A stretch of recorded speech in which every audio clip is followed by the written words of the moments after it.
देश के मनोनीत प्रधानमंत्री नरेंद्र मोदी आज गुजरात के मुख्यमंत्री पद से इस्तीफा देंगे। आज सुबह 11 बजे गुजरात विधानसभा का विशेष सत्र बुलाया गया है। सत्र को मोदी संबोधित करेंगे और इसके बाद दोपहर 3:30 बजे वो राज्यपाल कमला बेनीवाल को इस्तीफा सौंपेंगे। मोदी आज सीएम दफ्तर के सभी कर्मचारियों से भी मिलेंगे। शाम 7 बजे वो गुजरात बीजेपी के नेताओं को संबोधित करेंगे। मोदी 7 अक्टूबर 2001 से गुजरात के सीएम हैं।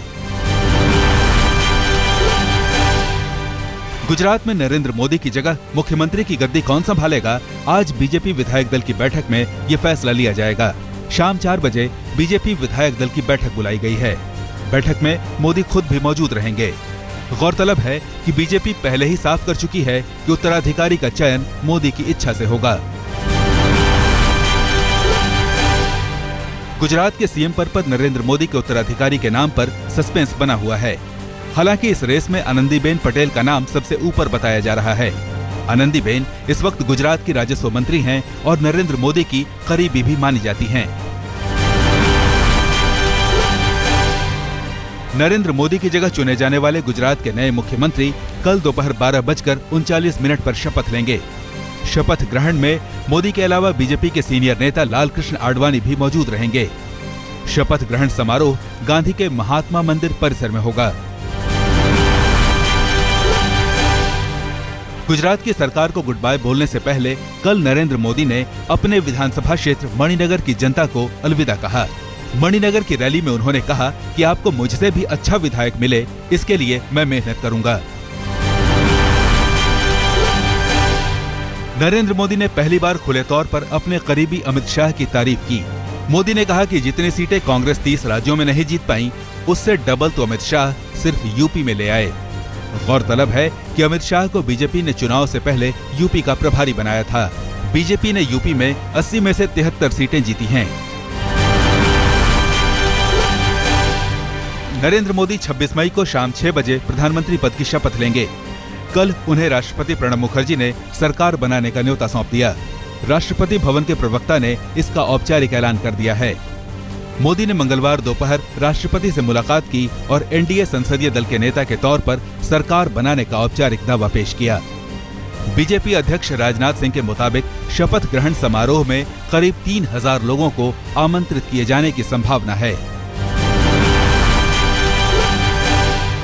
बीजेपी संसदीय दल का नेता चुने जाने के बाद पार्टी सांसदों का आभार प्रकट करते हुए 63 साल के नरेंद्र मोदी की आंखें छलक उठीं।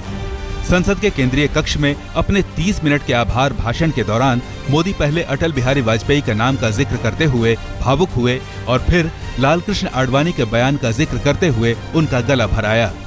खुद को संभालने में उन्हें कुछ समय लगा। क्या माँ की सेवा कभी कृपा हो सकती है?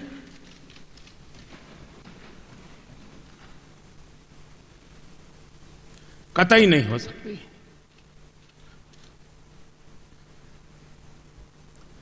जैसे भारत मेरी मां है,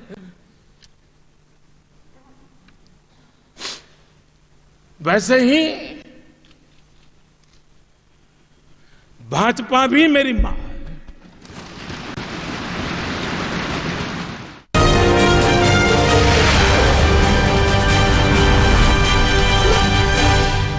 दिल्ली में आम आदमी पार्टी फिर सरकार बनाने की कोशिश कर सकती है। आम आदमी पार्टी के संयोजक और दिल्ली के पूर्व सीएम अरविंद केजरीवाल ने उपराज्यपाल नजीब जंग से फिलहाल दिल्ली विधानसभा भंग न करने का अनुरोध किया है। समाचार एजेंसी पीटीआई के सूत्रों के मुताबिक नजीब जंग को सौंपी चिट्ठी में केजरीवाल ने कहा है कि उनकी पार्टी पूरी दिल्ली में सभाएं कर ये जानने की कोशिश करेगी कि उन्हें फिर से सरकार बनाना चाहिए या नहीं। गौरतलब है कि 49 दिन की सरकार चलाने के बाद 14 फरवरी को केजरीवाल ने इस्तीफा देते हुए दिल्ली विधानसभा तत्काल भंग कर चुनाव कराने की मांग की थी। दिल्ली प्रदेश कांग्रेस अध्यक्ष अरविंदर सिंह लवली ने कहा कि उनकी पार्टी दिल्ली में चुनाव के पक्ष में है। लवली ने कहा कि उनकी पार्टी किसी भी दल का समर्थन नहीं करेगी। गौरतलब है कि दिल्ली में केजरीवाल की पिछली सरकार कांग्रेस के 8 विधायकों के समर्थन से ही बनी थी।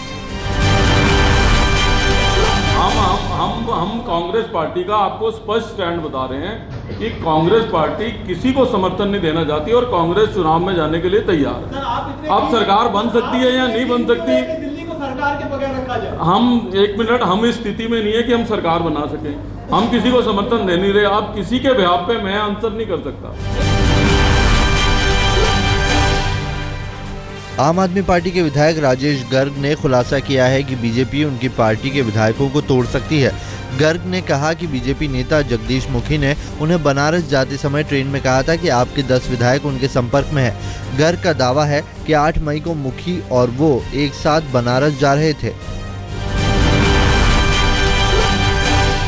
6 मई की बात है ये।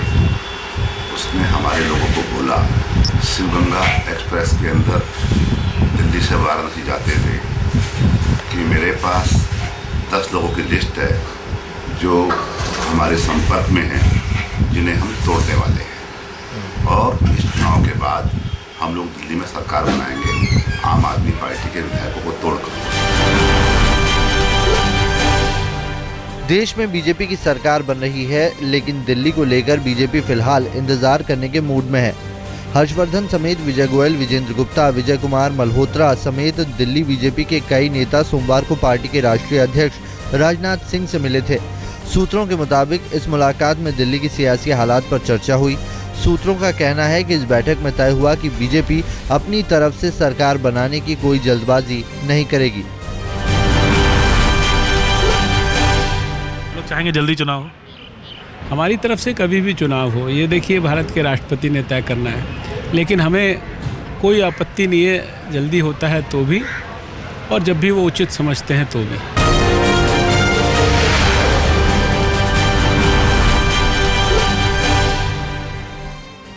बीजेपी के पूर्व अध्यक्ष नितिन गडकरी के मानहानि के मुकदमे में आम आदमी पार्टी के संयोजक अरविंद केजरीवाल आज पटियाला हाउस कोर्ट में पेश हो सकते हैं। गडकरी की अर्जी पर सुनवाई करते हुए कोर्ट ने केजरीवाल को 21 मई तक पेश होने का आदेश दिया था।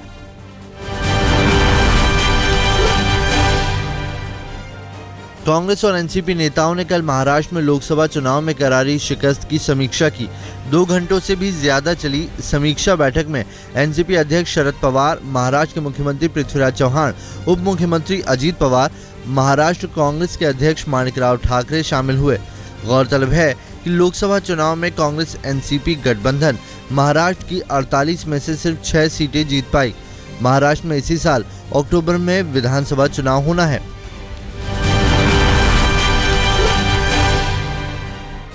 लोकसभा चुनाव में करारी शिकस्त से तिलमिलाए यूपी के सीएम अखिलेश यादव ने राज्य मंत्री का दर्जा रखने वाले 36 नेताओं को बर्खास्त कर दिया है। अटकलें हैं कि हार की गाज कुछ कैबिनेट और राज्य मंत्रियों पर भी गिर सकती है। गौरतलब है कि यूपी में समाजवादी पार्टी 80 लोकसभा सीटों में से सिर्फ 5 सीटें जीत पाई। हालांकि करारी मात के बावजूद अखिलेश ने खुद पद छोड़ने से इनकार कर दिया है।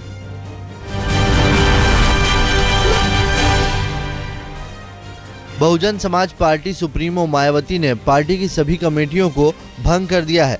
लोकसभा चुनाव में एक भी सीट न जीत पाने के बाद मायावती ने एक कदम उठाया है। कल लखनऊ में मायावती ने लोकसभा चुनाव में बीएसपी के खराब प्रदर्शन की समीक्षा के लिए 3 दिवसीय बैठक शुरू की। सूत्रों के मुताबिक पहले दिन ही वो पार्टी के सभी प्रमुख नेता तथा कार्यकर्ताओं से रूबरू हुई। उन्होंने विधानसभा चुनाव के लिए पार्टी को नए सिरे से संगठित करने के संकेत दिए।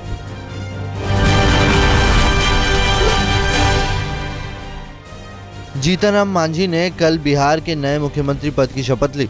लोकसभा चुनाव में जेडीयू के खराब प्रदर्शन की नैतिक जिम्मेदारी लेते हुए 2 दिन पहले ही नीतीश कुमार ने सीएम पद से इस्तीफा दे दिया था और मांझी को अपना उत्तराधिकारी चुना था। मांझी के अलावा 17 मंत्रियों को भी शपथ दिलाई गई।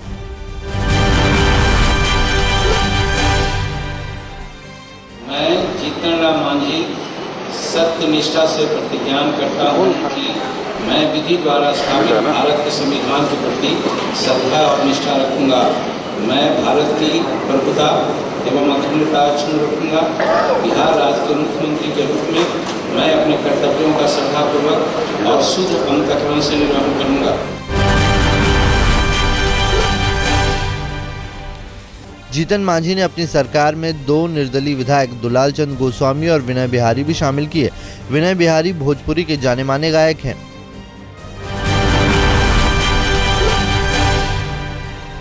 मंत्री वही बनेगा जो गाना गाएगा, मंत्री वही बनेगा जो गाना गाएगा, विधायक सैकड़ों में पहचाना जाएगा, मंत्री वही बनेगा। नवीन पटनायक आज सुबह 10:10 पर ओडिशा के मुख्यमंत्री पद की शपथ लेंगे। 68 साल के नवीन पटनायक पिछले 14 साल से ओडिशा के सीएम हैं। वो लगातार चौथी बार सीएम पद की शपथ लेंगे।